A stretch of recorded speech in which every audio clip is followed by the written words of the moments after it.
À peine a-t-elle débuté sur OCS que la série The Time Traveler's Wife crée déjà la polémique outre-Atlantique. En cause, la relation entre un homme adulte et une fillette, amenée à devenir sa femme, une amitié défendue par le créateur du show. The Time Traveler's Wife sous le feu des critiques. Adaptée d'un roman publié en 2003, la série créée par Steven Moffat, Sherlock, Doctor Who, raconte la romance entre Henry, Theo James, qui voyage dans le temps sans le vouloir, et Claire Rose Lacy, qu'il a rencontrée alors qu'elle n'avait que 6 ans avant de l'épouser bien plus tard. Une relation qui soulève une question de taille, s'agit-il d'une belle histoire d'amour à l'épreuve du temps ou bien d'une romance malsaine? Une intrigue décrit et s'intéresser au voyage dans le temps, c'est souvent ouvrir la porte à tout un tas d'incohérences ou de questionnements moraux.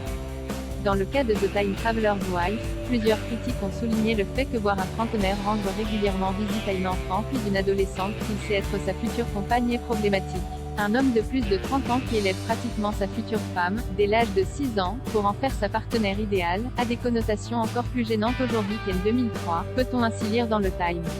Le duo noue ce que la série aimerait appeler une amitié, mais je préfère voir ça comme de la prédation sexuelle, écrit, de son côté, une journaliste du site Roger Ebert.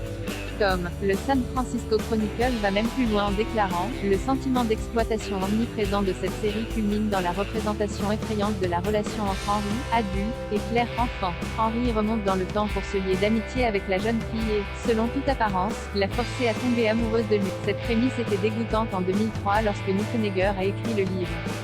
En 2022, après Croisillon de tout et les scandales de Jeffrey Epstein et Woody Allen, alors que tout le monde est au courant, une série reposant sur la rencontre d'un adulte avec une enfant en secret dans les bois, n'aurait pas dû être réalisée.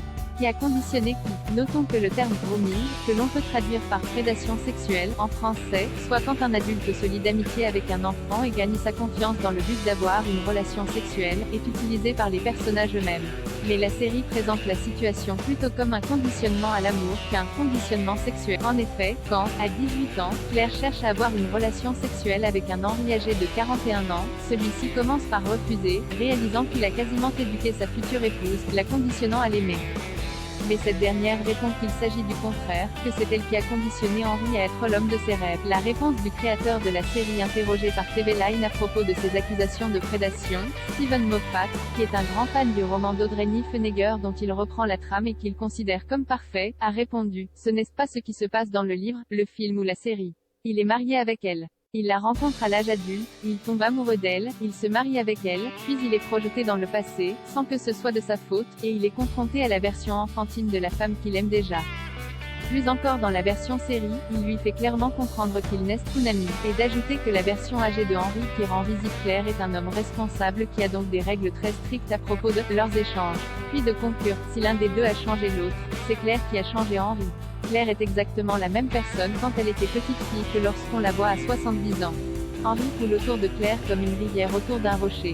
Il devient l'homme qu'elle veut qu'il soit parce qu'il est. Pour vous faire votre propre opinion, rendez-vous tous les lundis sur OCS.